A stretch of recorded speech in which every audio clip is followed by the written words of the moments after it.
Hello and welcome to the fourth episode of In Conversation with Anna Rose. I'm Martin Hutchins. Good day, good afternoon to, or good morning to whoever's listening. Today I am delighted that we have two wonderful guests. We have Alice Lester, MBE, and Catriona Riddell, and Anna as well, all regularly featuring women of influence and things like that on various publications. Alice, of course, well known to Planning Advisory Service, used to be my boss, our boss, now Operational Director, Regeneration, Growth and Employment at Underborough Brent. And Catriona, well, you name it, author, columnist, strategic planning specialist. Yeah, great to have you along. Hello, Alice. Hello, Catriona. Hello, Anna. I'm going to hand over to you guys to start the conversation. See you all soon. Brilliant. Thank you, Martin. So today we're going to be discussing, I think I introduced it to Alice and Catriona as it's a bit like fantasy football, but for planning teams. So we're going to discuss our experiences of working in planning teams, maybe a bit of managing planning teams, and what we think works well.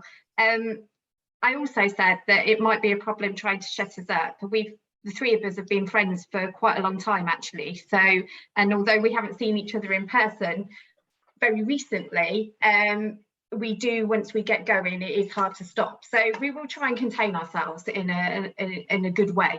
So I wondered if we started with what makes a good planning leader. So managers, if we talk about managers and what we've liked in managers. Alice, do you want to kick us off with? Yeah. Sure, thanks Anna, and hello everybody, and thanks Martin for the introduction. So what makes a good planning manager? Well, I suppose a good planning manager, rather than a manager of anything else, is that they get planning. I think there is a bit of a debate about, do they need to be a planner or could they be a built environment professional? But I think for credibility to be a good planning manager, you should probably have RTPI after your name, and have worked in the profession and be a qualified town planner. So that's one thing. They get planning, but can also challenge and critique it, but also be an advocate for it. And I think linked to that, I think they need to be someone who can influence. So they need to influence on many levels. So there's the whole managing upwards thing. So you do, and I know there's a whole debate about a planner at the top table, but they do need to be able to influence the strategic management team, even if they're not a member of it, and be able to have the respect of the eventual decision makers and the politicians of the council. So that's sort of looking at managing upwards and a bit of the professional background. I think they've got to be someone who's able to make decisions, and sometimes they're hard decisions, and that's a characteristic of any leader or manager, actually.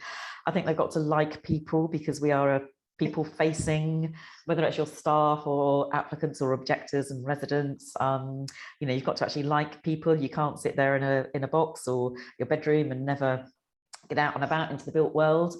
And you've got to love the built environment, and I think believe in the decisions and the impact that planning decisions can have on people's well-being, the development of places or whatever.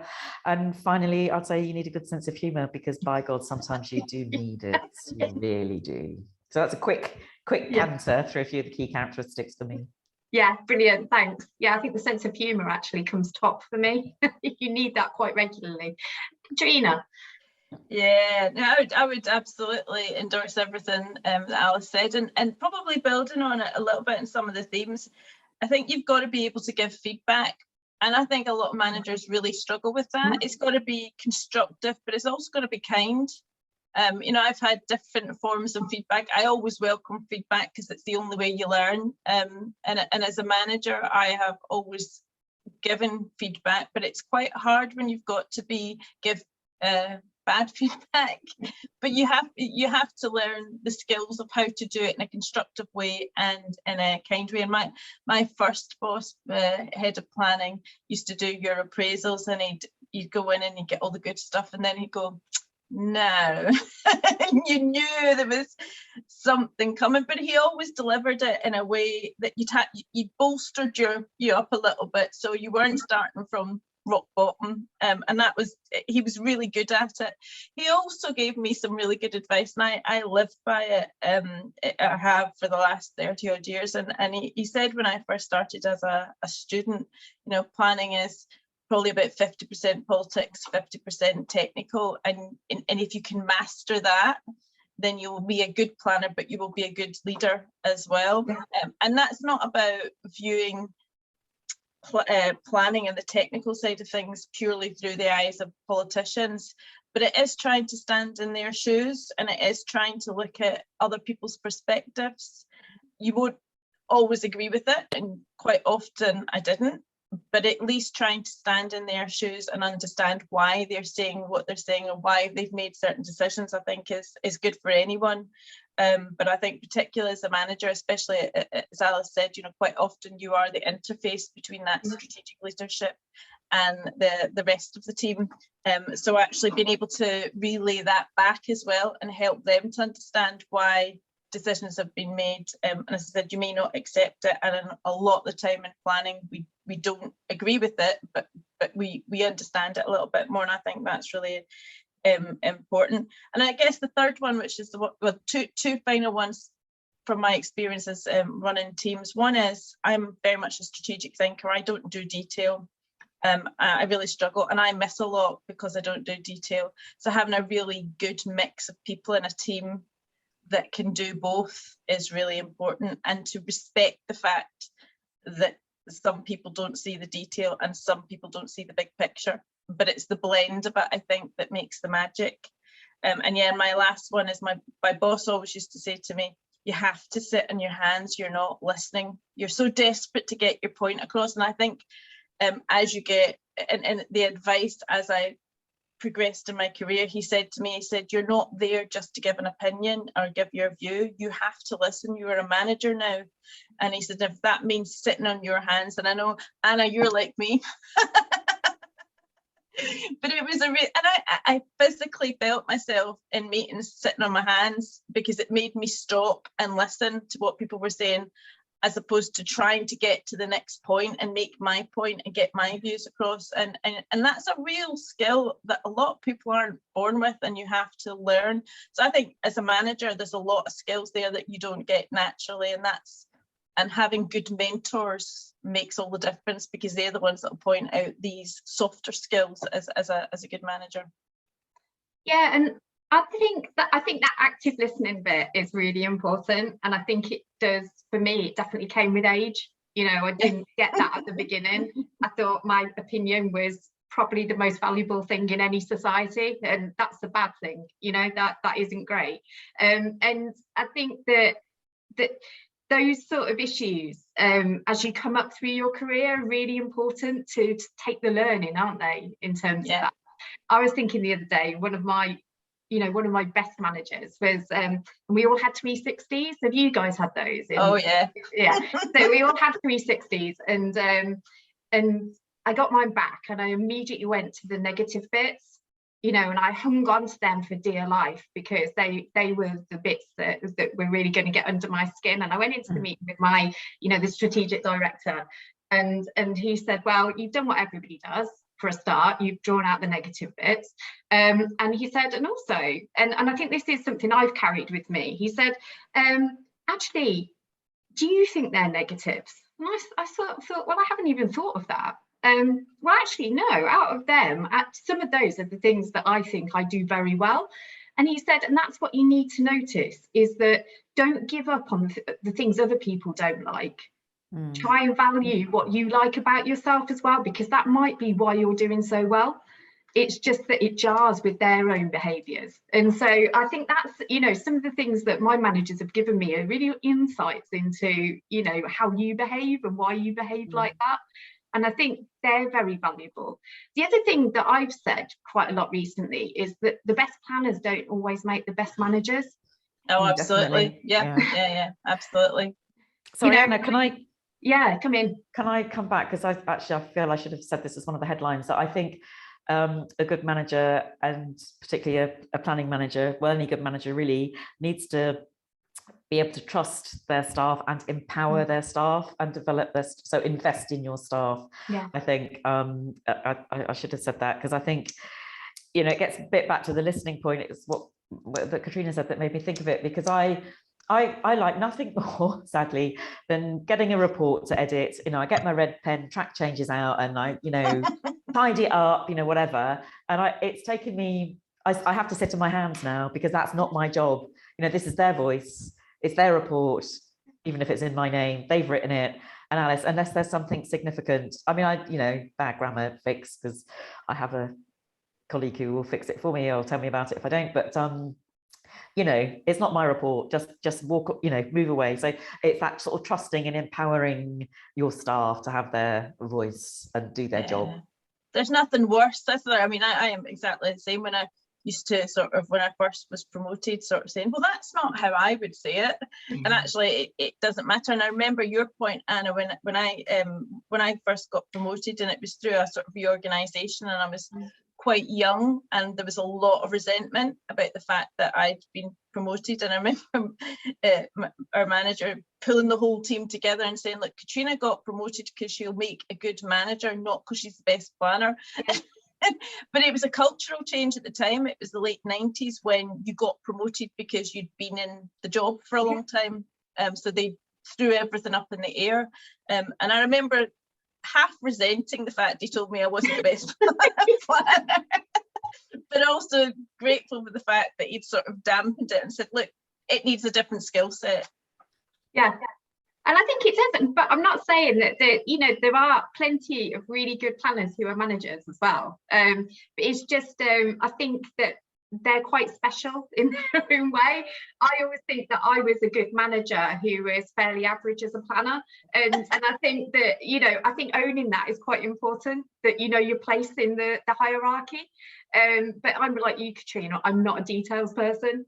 So, I think sometimes the planning bit comes with a bit of a need to know the detail, which I just have never had that. I don't know, never had the urge to know the detail in the way that some people do. So, I suppose the other thing is, what have we experienced that isn't so good then? I know my own, but, so thinking back to probably more earlier in your careers, where you just now can look back and reflect and think, oh, that wasn't great. And if I could tell somebody not to do that, I probably would. I think one of the hardest relationships I had with a manager was when this manager had been promoted out of the job that I then went in to do. And I found it very hard to let go and let me do the job that I wanted to do rather than the job that they used to do. And I think that was that was a difficult time. And I then lost a bit of I don't want to say too much in case they ever end up watching this. Self-identify, but so that was hard. That was a hard relationship, and I don't know whether it's linked, but I also felt they didn't give me the platform to develop and grow and challenge myself by being put in front of counsellors, etc., because they felt that was their role. And so that was quite difficult. So I don't think I do any of those things. I hope I don't anyway. Because you must manage somebody now that was in your old post, mustn't you? So in fact, my then boss said to the incoming head of planning, he said, you've got one of the hardest jobs in the world. And he said, why? And he said, because you're coming after Alice Lester.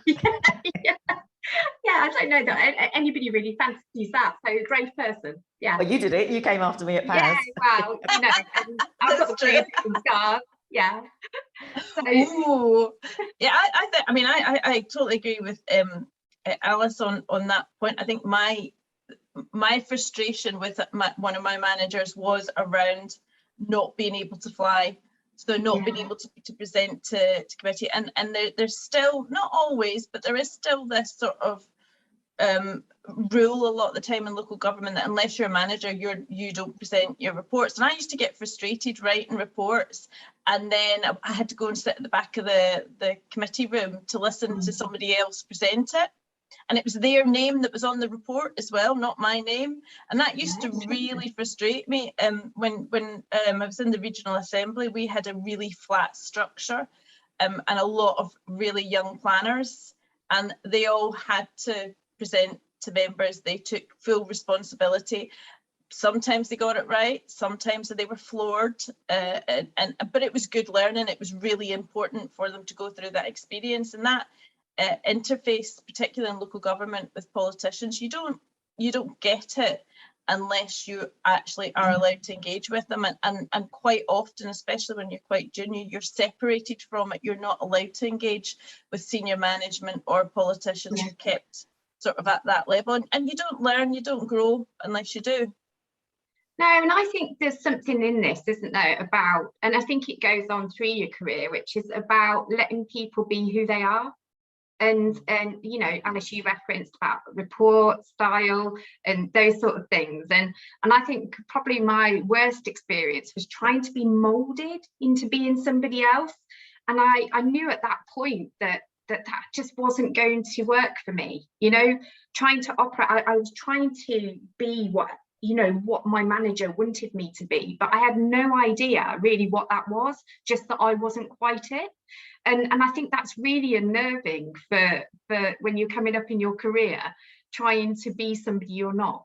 And that I think that, you know, when we go in and we work with teams, I sometimes see that we're trying to make little mini me's. You know, and it's like, well, no, they're all their own people, and they need to fly, don't they? They do need to fly.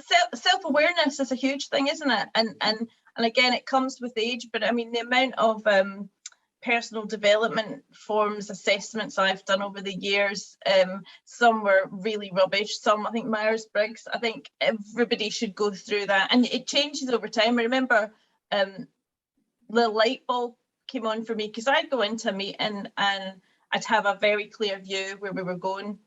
I'd come out of that meeting with a very different view, because the discussion, I'm not very good. I think there's two different ways of learning, isn't there? There's learning visibly and visually, and through debate and discussion, and then there's those that would rather just sit down and read something and it goes in that way. I can't do that. I never have been able to do that.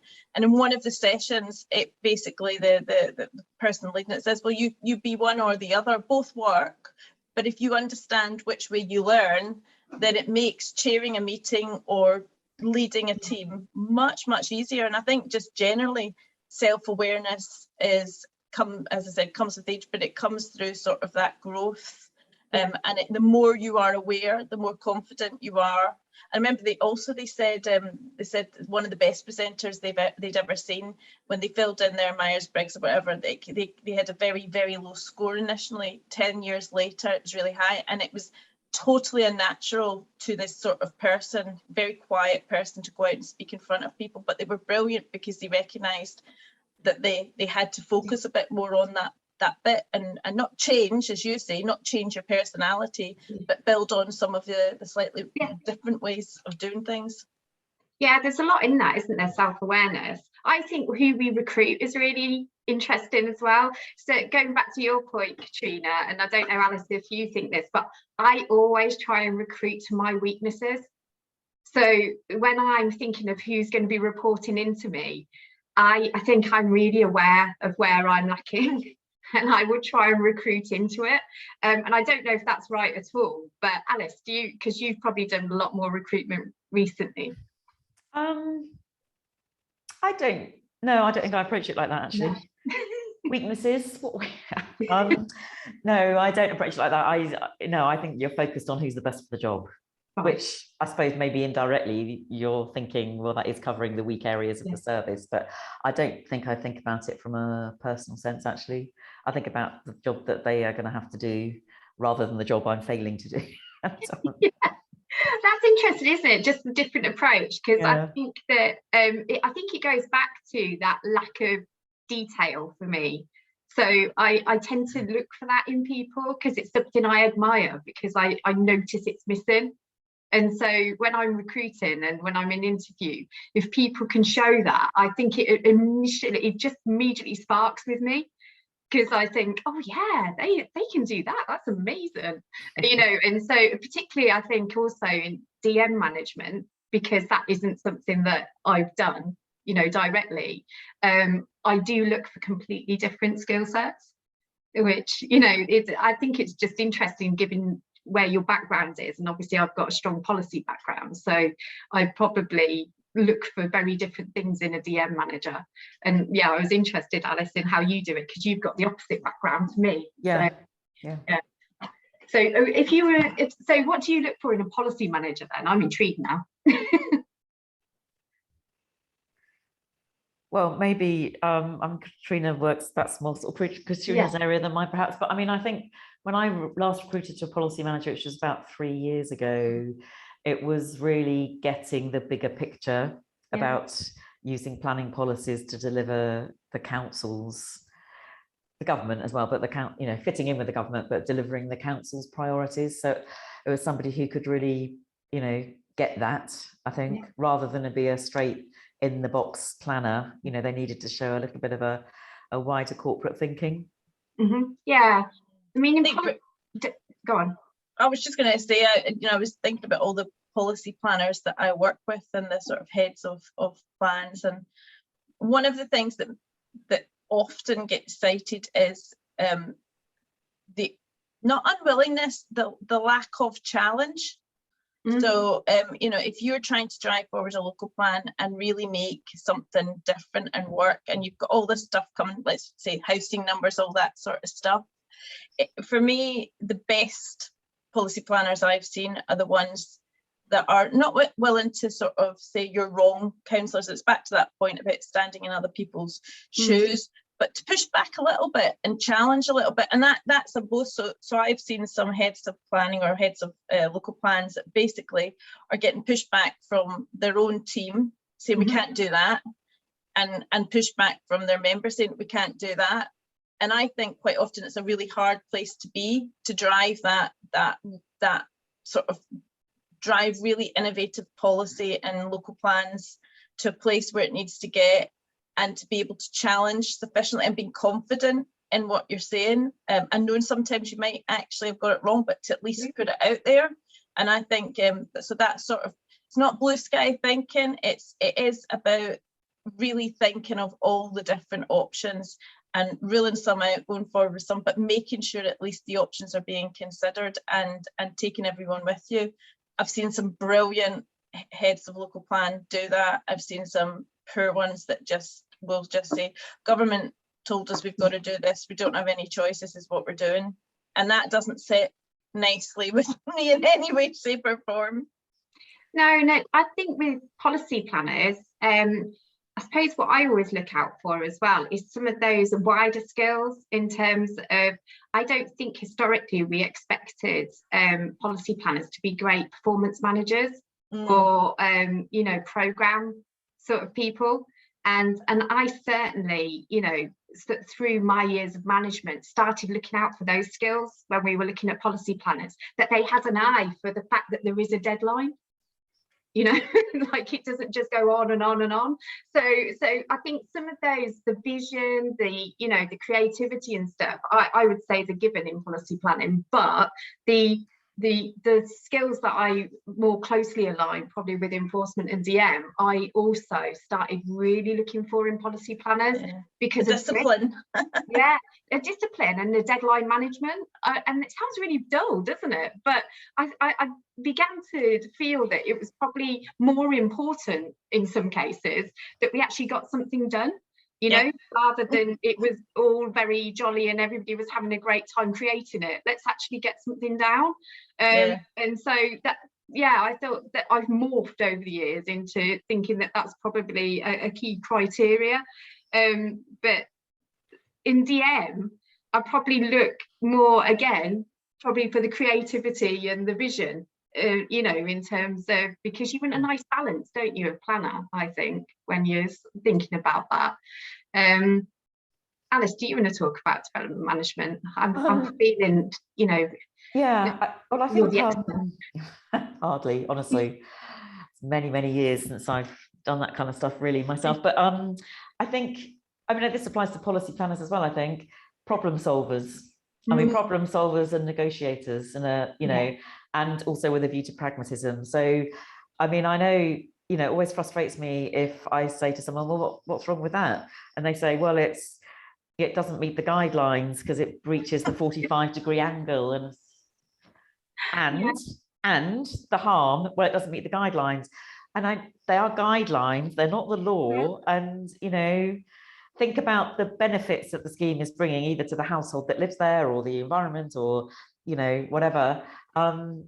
You know, so that ability, I mean, I'm not saying that guidelines aren't important and you shouldn't take notice of them and everything, but it is that ability to think, yeah, but I think. And isn't it that point that if they're talking to you about guidelines, they're probably talking to counsellors about guidelines, and therefore they're probably talking to the public about guidelines. And whereas you might have an ounce of interest in guidelines, I'm figuring that the rest probably won't have any. No. Yeah.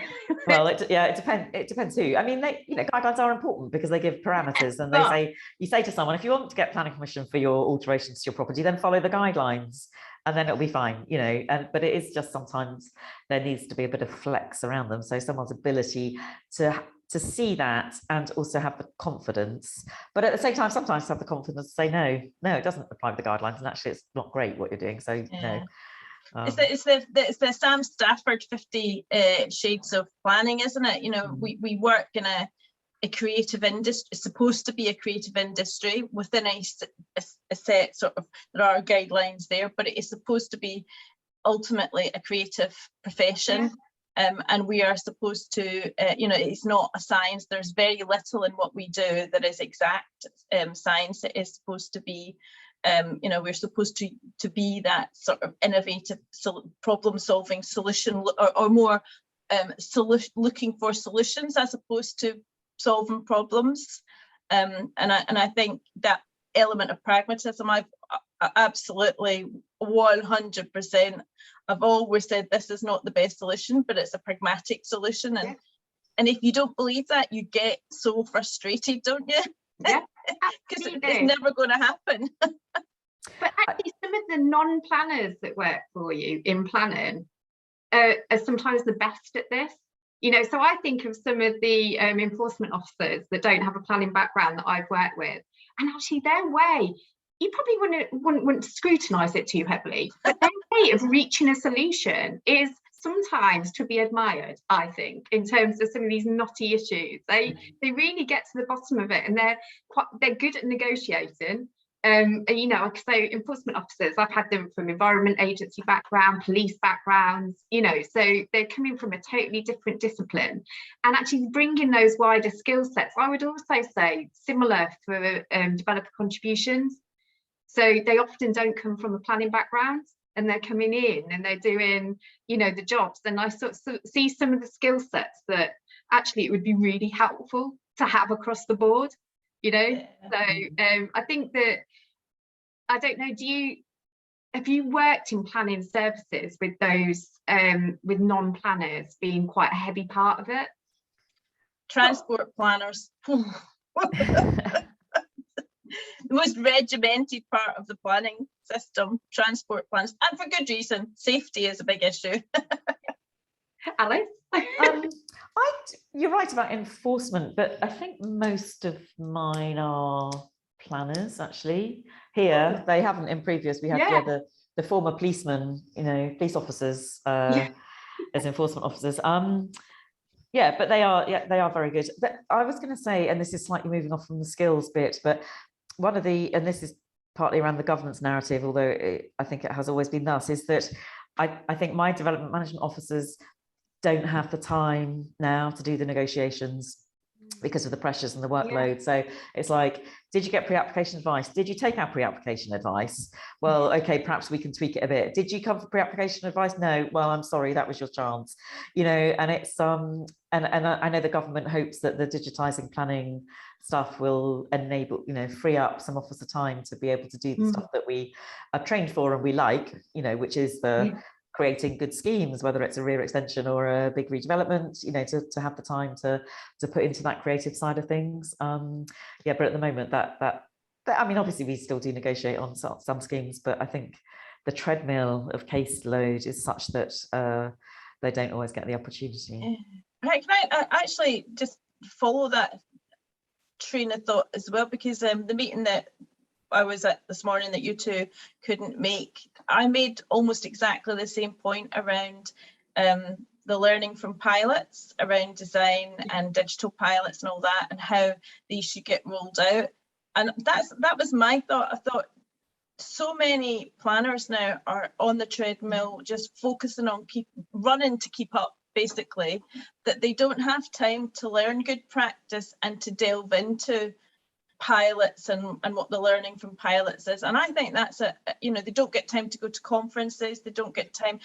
Quite often they're, especially in the policy side, they're really small teams, and that is the box within which they work in. So they're not exposed to that wider thinking, and I think that it was the PAS conference that we were talking about. It was on that basis, exactly that conversation about people had been able to go to the PAS conference and come back all buoyed up, excited, and with what was it, 2 days? Even if it's 1.5 days. Yeah. Even if that's all they did for 1 year, it was enough to sort of get the excitement going and get them the creativity going. But you're right, so many just don't have the time to pick their head up off the desk. No, and I think that is an issue, isn't it? Because I remember in my first authority, we had an amazing planner who used to redraw schemes and stuff when he was sat down with developers, and he was really good, like pen and ink, sort of, well, have you thought of this, have you thought of that? And I thought at the time, gosh, that's a dying art, really, in terms of being able to do that, because he could bring things to life in a way that I just never really seen with anybody else.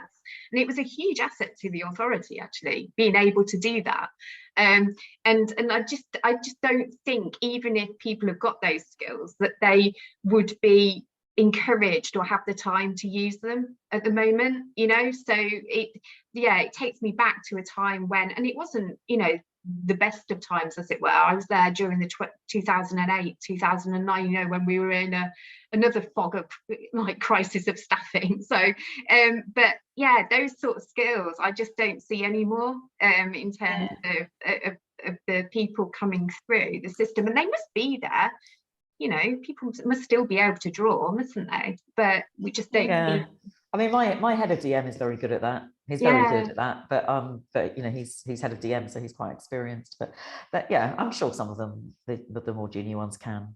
Yeah, but it'd be lovely to see that, wouldn't it? How lovely would it be? Yeah. Now, Alice, I've got a question for you. So, one of the problems I think with a lot of the non-urban areas is that not a lot happens, so you don't get the excitement of working on big regeneration schemes or big redevelopments or big new developments, and I think that's been a real problem for a lot of local authorities outside the big cities. You've sort of been in both. I know you're London sort of mainly based, but you in your work with PAS, do you think there's an issue there about the lack of being able to work on just really exciting projects? I suppose it depends what rocks your boat, really. I mean, I've only ever worked in London authorities aside from the time I had at PAS, so I've only ever done urban stuff, really, urban planning. Well, it would bore me to tears, but that's why I've only ever worked in London authorities, because I'm very much a town planner, not a country planner. I'm not undermining their skills at all, because I wouldn't know how to deal with a barn conversion, if I was the last planning officer on earth. But some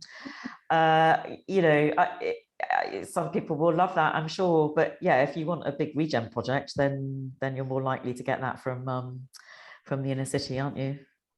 You then work with a multidiscipline team as well. That experience. Yeah, well, but also within my remit, I have planning, building control, planning enforcement, etc. I have the regeneration team, I have estates regeneration and economic development, employment and skills. So I think one of the things that I've been able to do in my position is to sort of bring those slightly closer together.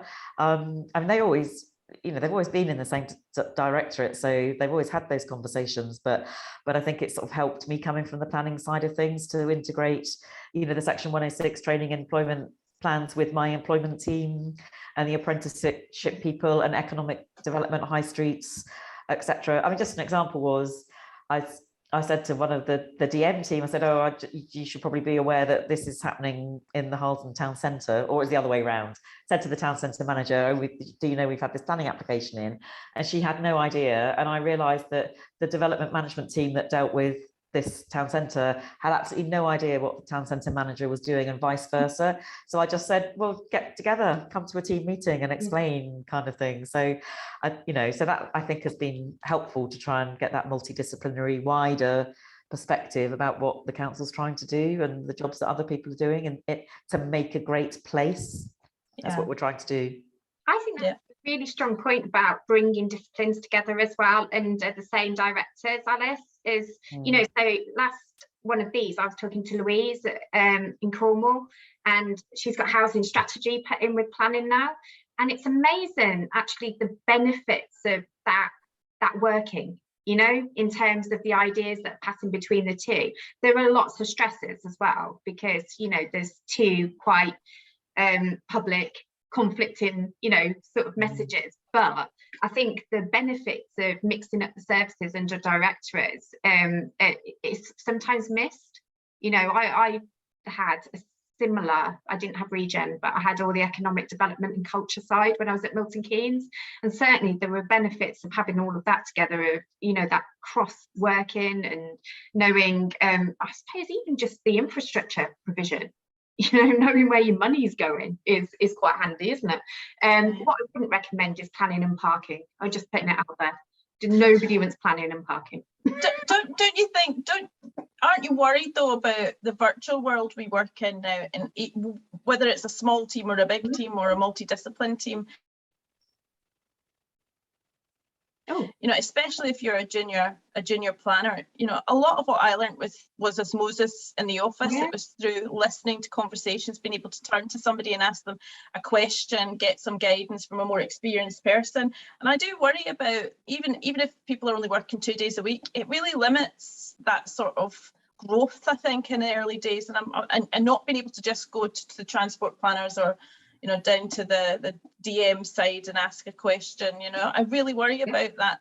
It's a great thing on many other levels, but I think in terms of growing good planners, I think it's going to have a big long-term impact. I think it already has done, actually. I think that some of the, I suppose that we're seeing people going out of the public sector, but I think that sole home working has meant that people get really itchy feet as well really quickly, because it's the days are the same. It can feel a bit Groundhog Day. And I've been talking to a few councils about why they're having the problems they're having at the moment, and it's not solely down to anything. As we know, the market's not good, but actually organisational development and looking after your people, I think, has taken a back seat during COVID. And so some of the people we brought in, particularly graduates, the more juniors, and they've been sat in their bedrooms, maybe in their parents' houses, where I think we forget that you actually need that human interaction. And I don't think it'll ever go back to 5 day a week in the office, but I think some contact on a weekly basis is going to be necessary if we're going to get people staying within local government. I think that we have to show, that mentoring, that buddying system, so that people are learning on the job. Yeah, and I agree completely, and it's a real worry. And I think you're right, we are seeing the impacts. But there's another thing though. You need to be in your place. If you're a planner, you need to be out on the streets. You need to be looking at what's going on. You need to be up and down the high street. I mean, Zoom meetings and video of a site visit and photos, play a part, and they're fine.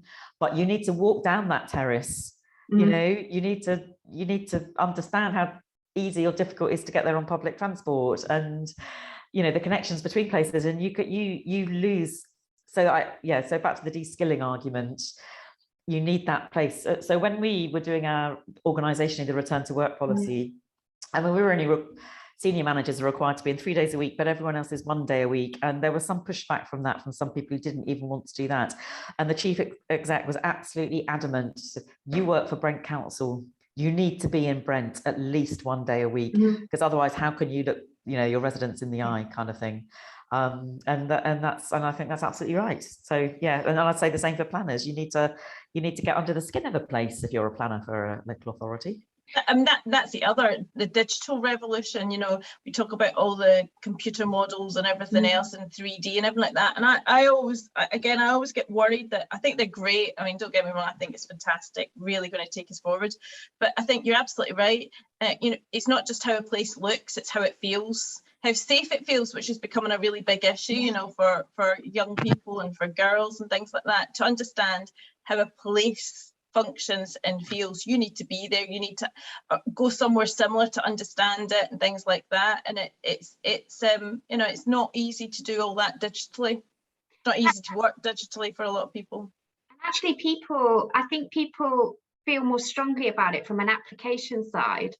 But I was talking to I was on a transition board, Office for Place away day, and we were talking about before places are developed, so in the plan making stage, actually scale is really difficult. You know, if you haven't been out and stood in the middle of the field, in the middle of the site, it's really difficult to do scale and to understand, you know, what you're dealing with and what's next to it and all those sort of things. And I say for policy planners who most people imagine can just be at home and developing policy, that's really important to know what your place looks like, and because you're engaging with the public, and if you don't have a sense of what's proposed and where it's proposed and what it looks like and what it, like you said, Catriona, what it feels like to be in it, it's really difficult to be you know, to come across as honest, really. I think that you have to know, don't you, what you're talking about. And it struck me, you know, the site we were looking at, and it's now going to be 6,000 homes, you know, in employment. But trying to describe the scale of that, having only looked at Google Images or you know, sort of looked at a map, you're not going to do it justice at all. And that's really back to that. But that's back to that point about putting yourself in the shoes of councillors or community. Yeah. They know that place probably better than any planner, and so they're not usually talking rubbish.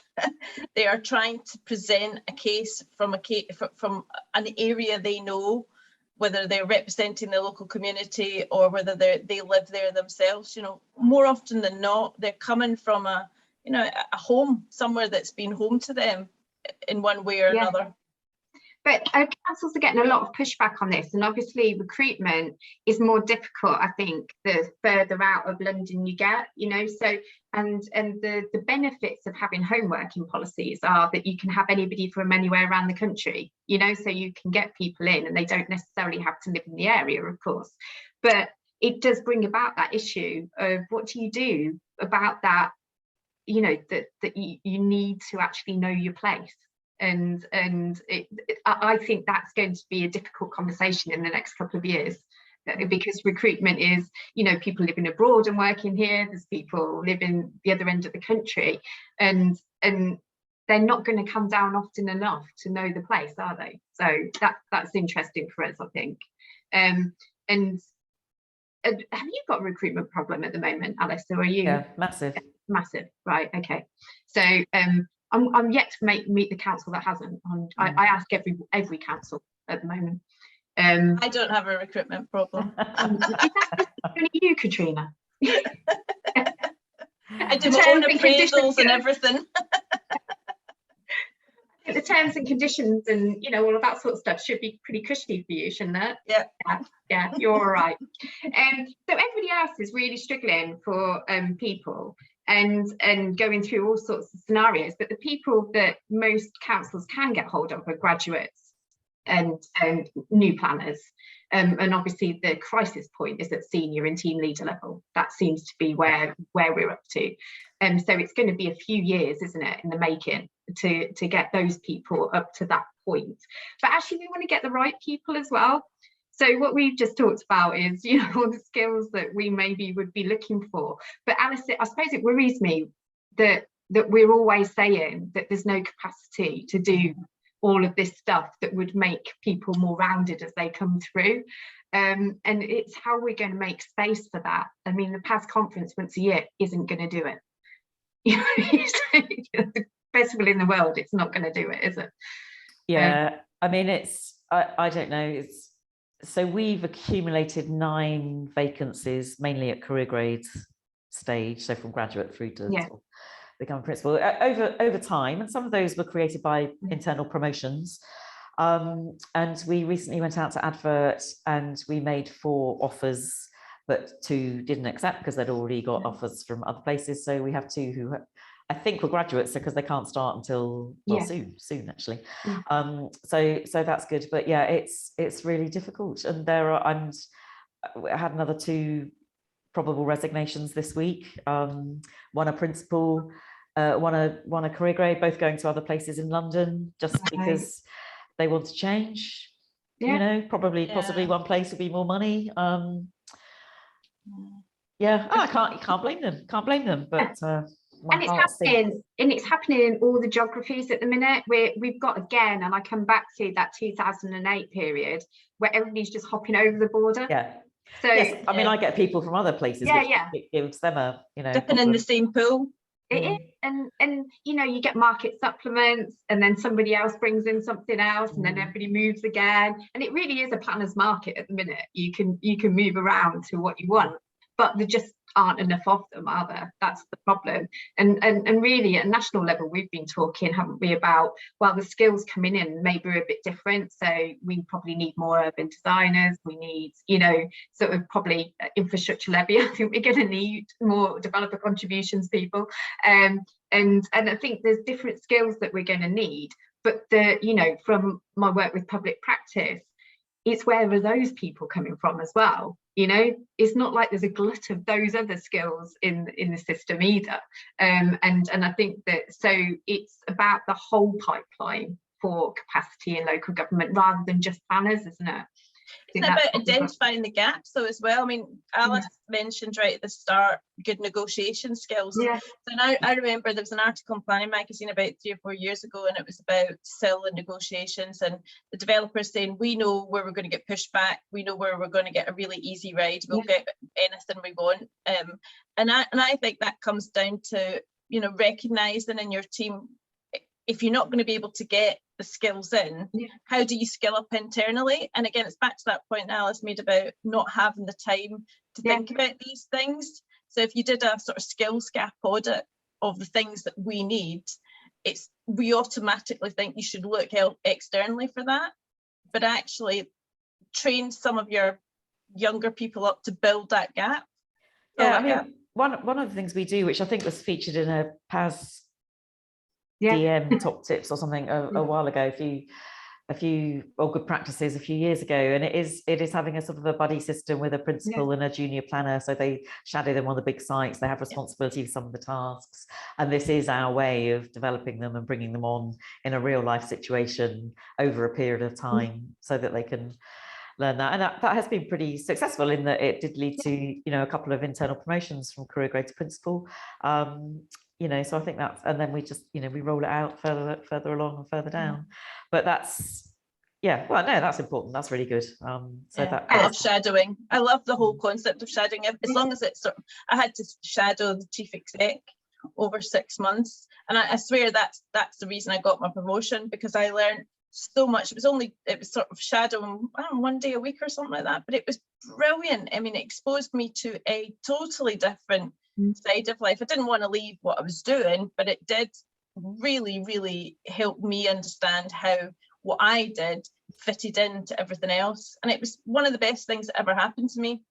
I think that buddying up is really important. I really do. I think that being able to do things with the safety of having somebody looking over you is one of those things that is invaluable in terms mentoring as well. Yeah, all of that is so good, but it's just having enough people to do it, isn't it, at the minute? But I suppose for my conversation today, I know Alice has got a meeting to go to, so I'm mindful of this. So I think that the things that, I think it's really important, leadership in planning. No matter what we think of as a good leader, having a leader and somebody who cares about planning and is willing to promote it and look after it is really important in local government.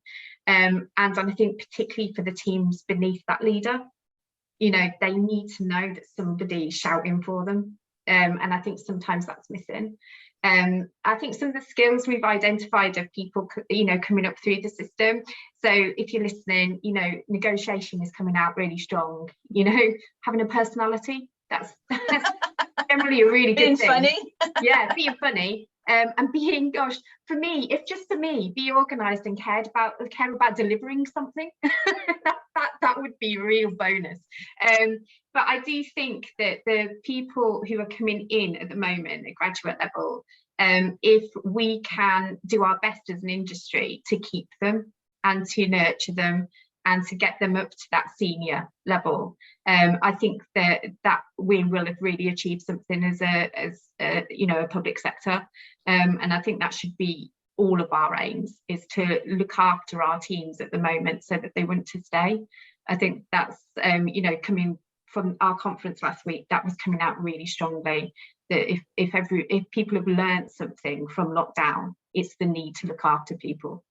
And so I think, do you two want a final word? So Catriona, go on then. Final word on this.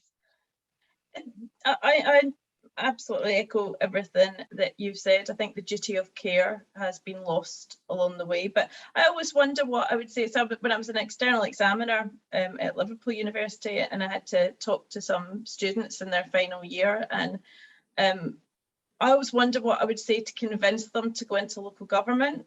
And I struggle now, to be honest, but I think one of the things that used to really make the difference was to be able to go into a bigger team and a bigger organisation that wasn't just all about planning. It was about placemaking and delivering public service in the widest sense. And I think that's the true richness of planning within local government. It's not just delivering a scheme or a development, it's about making good places in the widest sense. And I think that's how I would try and argue the case if I had to convince a bunch of graduates to go down that route, at least for a couple of years, because I think you have to do it at least for a couple of years.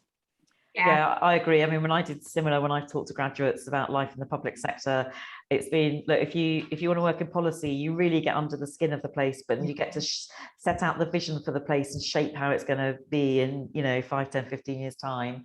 And if you work in development management, you're implementing that vision, but also you really get to impact and affect how a building looks, or how it functions, or what it's used for, and you get that really strongly in the place where you are working for the councillors, the community, the residents.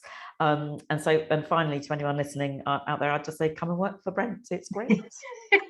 Yeah. This is my staff there. That's my junior planner. Let my junior planners out. The 2 dogs have been sent away. So thank you for listening today. I hope you found it interesting. You will be able to hear Catriona and Alice on all sorts of different things, because they do a lot of this. So please do check in, because they're great. Thank you very much, and have a lovely weekend. Bye. Thank you. Thank you. Bye. Thanks, Anna. Thanks, Alice. Bye. Bye.